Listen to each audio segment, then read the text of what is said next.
हाय दोस्तों, मैं अनिल आप सभी का आपके अपने चैनल में स्वागत करता हूँ। आइए हम सभी एक प्रश्न देखते हैं जो कि बिहार स्टेट के पैटर्न पे आधारित प्रश्न है। इस प्रश्न में हम अप्रोच सीखेंगे, हम कॉन्सेप्ट सीख लेंगे। बाद में ऐसे प्रश्न 9th क्लास के होते हैं और हम बनाना सीखेंगे। 8th क्लास में भी ऐसे प्रश्न हैं और 7th क्लास में भी ऐसे प्रश्न हैं, लेकिन हमें जो सीखना है वो अप्रोच सीखना है। अप्रोच में क्या सीखना होता है?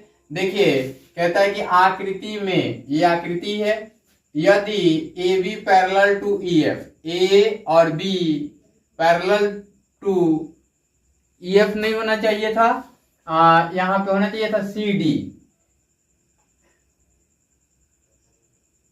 यहाँ ई एफ तो होगा ही नहीं, सी बी सी डी होगा। यहां प्रश्न में गलत टाइप किया हुआ है, ये पेपर से ही मैंने लिया हुआ था जो कि गलत दिया। देखिए, ई एफ तो ये वाला लाइन है और ए बी के पैरेलल कैसे हो सकता है? और एक तिर्यक रेखा, एक तिर्यक रेखा क्या है? ई एफ है। ई एफ तिर्यक रेखा ई एफ है। तब एक्स वाई और जेड का मान है क्रमशः, मतलब इसमें 3 मान दिए गए हैं, कौन कौन से होंगे? यहां पे ये 60 डिग्री दिया गया है। कितना दिया गया है? 60 डिग्री दिया गया है। मैं एक बार क्वेश्चन कंफर्म कर लेता हूं, तब बता देता हूं आपको। हाँ, 60 डिग्री ही दिया हुआ है। चलिए अब देखिए, यहाँ x का मान ये है, y का मान ये है, z का मान ये है, यानी कि x और y दोनों बराबर हैं। यहाँ x बराबर है y के किससे? अल्टरनेट एंगल अर्थात एकांतर कोण से, एकांतर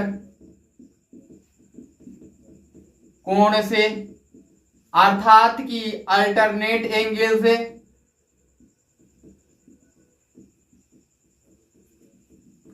अल्टरनेट एंगल से ये बराबर हैं और ये 60 डिग्री और जेड बराबर हैं।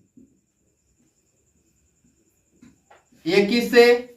शीर्षाभिमुख कोण से, शीर्षाभिमुख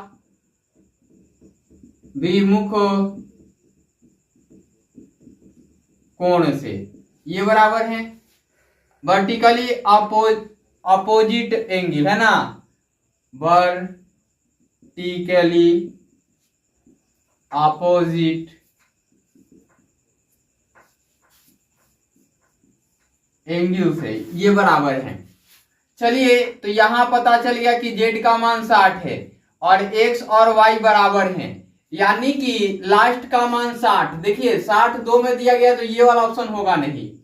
अब आते हैं x बराबर y, तो x और y दोनों बराबर हैं, तो इसमें क्या है? x ये हो जाएंगे और y ये हो जाएंगे, तो ये दोनों बराबर नहीं है, तो ये ऑप्शन भी नहीं होगा। यहाँ x और ये y दोनों बराबर हैं और ये z हो गए, तो ये वाला मान सही हो जाएगा, ऑप्शन सी हो जाएगा। यहाँ ये अप्रोच सीखना है आपको, है ना। हमने क्या कहा कि आपको ये अप्रोच सीखना है। क्वेश्चन गलत टाइप किया हुआ है उससे मुझे मतलब नहीं है, मतलब है कि ये मैं जो ले रहा हूं क्वेश्चंस, ये किसी सोर्स यूथ कॉम्पिटिशंस से है ना, इस बुक से है।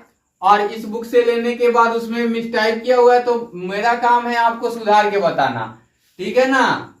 तो आपने देखा कि इस प्रश्न को कैसे सॉल्व करते हैं। बाकी बेसिक रूप से सॉल्व करने के लिए यही कॉन्सेप्ट लगाएंगे, लिखेंगे ये पैरेलल, ये पैरेलल, ये दिया गया है, और पुनः इसको ये तिर्यक रेखा बताएंगे और पुनः इसमें क्या लगाएंगे?